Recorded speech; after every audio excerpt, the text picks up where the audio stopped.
Alright people, what's up everyone, and welcome to another movie review, and this is the first one for 2019, and we gotta start this year off right. We gotta review a movie that is, right now, at this time of recording, huge, okay? This movie is doing amazingly well on Netflix, I should say, because it just came out in theaters. I don't know if it would do as well, but considering it's on Netflix and it stars Sandra Bullock, still a big name star, this has been doing extremely well, and people have been really liking it. Hell, it's become a meme right now, like people doing dances and killing themselves, and like, I don't even know. But I am really excited to talk about a little movie called Boyd Box. Of course, Boyd Box is a movie starring Sandra Bullock. It is I guess you could say a post-apocalyptic movie, even though it does the pre-apocalypse thing and stuff like that. It reminded me a lot of like the Dawn of the Dead remake and even the original Dawn of the Dead and stuff like that, except there's no zombies.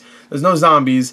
It is all about this unknown entity, these creatures of some sort, these otherworldly beings that just pop up out of nowhere. You can't see them unless I guess they want you to see them. I'm assuming it's a little unclear, but once you see them, they make you kill yourself, or you just want to kill yourself because you can't maybe comprehend what you're seeing, I guess. I don't know. You just want to kill yourself. They don't really explain that. They kind of keep it under wraps for reasons. I get it. They want a lot of mystery in here. Maybe a little bit too much mystery, but okay. And we have Sandra Bullock, who is pregnant. She is with her sister going to the hospital, and things happen. People start killing themselves, and now we have Sandra Bullock chilling out with a bunch of different characters in a house, staying inside, not going out.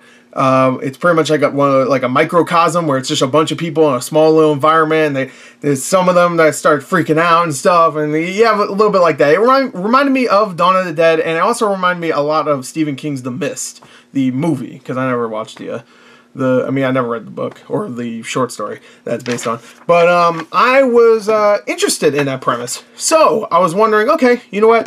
It's not the most original premise. I mean, people blindfolding themselves so they don't see a thing you can't see. It's an interesting enough premise, but I'm not sitting here going like, wow, I've never heard of a thing like that before. I mean, we had a movie recently, A Quiet Place, which was huge, that did similar things except with sound, you know, and that movie was really impressive because of all the sound, and all the sound design itself was so incredible. This one is just people put a blindfold on, they just go around, where are you, Marco,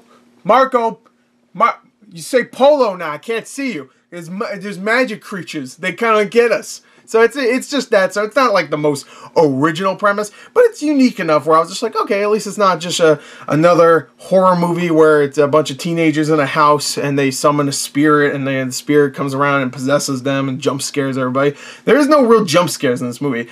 And I was very surprised by how atmospheric the movie is at times and how creepy it can be. The whole movie is two different plots going on at the same time. We have Sandra Bullock and a couple of kids going down a river trying to get somewhere, won't spoil it, while they have blindfolds on, so it's incredibly hard, obviously. And then we have the other story, which is Sandra Bullock, Trevante Rhodes, John Malkovich, Jackie Weaver, all these different characters, or I guess I was just saying the actors, because I don't really remember anybody's name, but you have all these characters in a house together, and you can see where that's gonna, you know, head here and there, you know, like some of them are gonna die, some of them are gonna betray each other. There's that one guy who's the asshole, which, big surprise, is played by John Malkovich, who's like, we're not letting anybody in and stuff, and you know, there's mistakes made, and there's characters that are kind of, you know, like maybe a little too nice and stuff, so it leads to problems. There's that one character who I hate in every one of these movies,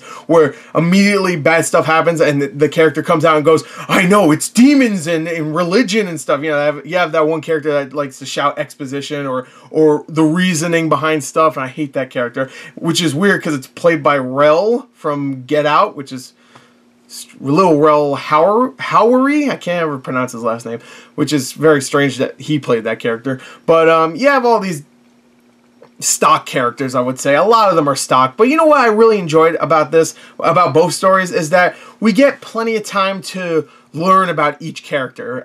Maybe not enough for us to really care about them, where we get to know them enough where if something happens to them, you're like, oh, that's kind of sad that this happened to that character and stuff like that. So there's decent enough character development for all the supporting characters. You don't get to know too much, but you understand John Malkovich. He's not just an asshole. He has moments where he's redeemed in ways and stuff like that. I mean, he's a really big prick at one point, and then you understand why he's the way he is at others. And sometimes he could be nice, sometimes he could be a dick. I like that it wasn't just like, I'm evil, I'm a big evil man, I'm John Malkovich. So I like that. Trevante Rhodes and Sandra Bullock both have like a relationship in this that grows throughout the movie, which I thought was actually a really good little relationship. I thought they were both really good in the role. Especially, I really like Trevante Rhodes in this. I think he's a great actor. Of course, he was in Moonlight. He played the older version. And I thought he was great in that movie. And I thought he was really good in this. And, you know, I mean, he's had some thankless roles in the last year, like The Predator and that 12 Strong movie. But here he really does shine. And he does a great job. And you never question the whole, like, he's like almost half Sandra Bullock's age. You never question that in this movie. Even the movie itself actually does question that. They actually address it. But you never question it because you just feel that relationship. You feel it actually grow in the movie and it actually works. And I would say that's probably the best part of all the character stuff in this movie is that relationship. Now, when it comes to the creature aspect, the whole spooky kind of horror elements, there is plenty of blood and gore. You see people die. They get hit by buses and they explode. People stab themselves in the neck with scissors and fall down and hit their heads on rocks. You see plenty of blood. So if you want to see blood, you get it. It's not the goriest movie ever. Shit, if you want a Netflix original movie that's extremely gory, go watch The Night Comes for Us, or The Night Comes for Us, I think it's called, right? Which that's more bloody than most horror movies out there, and that was an action movie. That was just straight up, kung fu, giving them the chops, you know. But that movie was great, by the way. But anyway, Bird Box has plenty of that. It also has atmosphere. Like I said, I was actually very surprised by how creepy and moody the whole movie was at times, and they do really good things with like environments. Like a character will just go into a house and they have the blindfold on so they can't see anything, and we can, but that doesn't mean the ghost isn't there or whatever the hell it is. I'm just gonna call it a ghost for now because they kind of act like ghosts at times, so I'm just gonna call them ghosts. So you don't know how they actually work, so they could just pop up out of nowhere, and if they see them, they're done. They'll just kill themselves. And I thought a lot of those scenes were really well done, where it's just like they're in a little tight space or they're outside, and you know, maybe something happens to their blindfold, or there's even an aspect of like crazy people out there trying to make other people see these things, which I thought was really interesting. They don't really go too far with that stuff. But I thought it was really fun seeing that kind of aspect in this movie, where you have like these crazy people going around trying to make other people see these creature things. And there's a lot of questions you can ask about this movie, like what the hell, how come they don't die from seeing these creatures? And you even ask questions about multiple different things in this movie, but the movie itself does a good job of keeping a lot of that mystery without it making it feel like a plot hole. You know, like it doesn't feel like it's just, oh, they're not explaining it because they don't want to, screw it, who cares, they don't feel like it. It feels like they're just keeping a mystery because they want you to kind of piece it together yourself, or just really question it, like, what do these things look like? You only see little hints of what they possibly could look like. You never see what they actually look like in this movie, which I really appreciated. That could also be because the budget was pretty low on this movie. I think it was like a little bit less than 20 million, I believe. So that could be the reason, but you know, even A Quiet Place had a pretty small budget and they showed the creatures. So, and they had bigger names, I would say. Not that Sandra Bullock is a bad name at all, but A Quiet Place had Emily Blunt, who's, you know, now she's Mary Poppins and stuff, and John Krasinski, who's still popular at the time. Sandra Bullock's probably the biggest name here, even though, John Malkovich, don't get me wrong, he's a big name, but no one's seeing movies for John Malkovich. I mean, I am, because I love John Malkovich. And I love Trevante Rhodes, but he's also not a big name at this point. Yeah, so I really liked all the acting. I thought it was really good.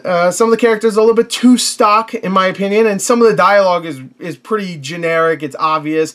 You know exactly where certain characters are going based on what they just said. You know, like they'll talk about their life a little bit and go like, oh yeah, when I was a kid I did this, and you know, oh yeah, this character's probably not gonna last very long. Like, this character's probably gonna go. We get a little piece here and there. Yeah, there's a couple of characters that are kind of shady, so you know immediately they're gonna screw people over. So it's a little too obvious at times. It also is a little slow. And I will say this: the last 20 minutes, even though I did like the ending, and I know a lot of people have been a little iffy on the ending. Me, I was just like, it was a nice little reveal, I guess. I mean, okay, it makes sense enough. It's silly, but the movie itself, the premise is silly, so I was okay with it. But the last 20 minutes, there's a lot of just stumbling around in a forest and stuff, and there's a lot of really wooden dialogue, and it's just like, even Sandra Bullock can't make it work. Like, I can only imagine if it was a worse actor or actress in her place, how bad that scene would be. There's a lot of wooden dialogue in this movie, but I like the relationship between Sandra Bullock and Trevante Rhodes. I thought they worked incredibly well, which is very surprising. I think there's a lot of really decent cinematography in the movie. I thought it had some atmosphere. The sound design is actually pretty good too, even though it's not A Quiet Place, of course. But they have to do a good job, or they have to do a lot with sound in this movie, where you hear the wind kind of, and you're like, oh, is that a thing? Is it here? So I do like that, and the whole thing about the birds being kind of like the alarm for when one of those things is near is kind of neat, even though, you know, it's reminding me a lot for all you video game guys. I mean, I know the game's not out yet, but it's reminding me very much of Death Stranding, that game where they have the thing that warns them when the invisible people come and try to attack you. It reminded me a lot of that. I mean, I guess it's just like a simple premise. It's just like a thing that warns you when an evil thing is there. But I don't know. The whole movie, I was just like, huh. Feels like Death Stranding. I mean, the game's not out yet, but I don't know. Felt oddly similar. I mean, I know this is based on a book that came out years ago, so I'm not saying this movie ripped that off. Of course not. If anything, you know. But it's not. It's just a simple premise. That's the thing. So I liked the movie. I didn't think it was amazing, though. I thought there was a lot of really slow parts, some wooden dialogue. I thought the ending, even though the reveal was good, the last 20 minutes didn't really work. I didn't really care for the mystery also. I mean, I liked that stuff. I liked that there was a mystery, and it never felt like it was just a plot hole because they didn't want to explain it.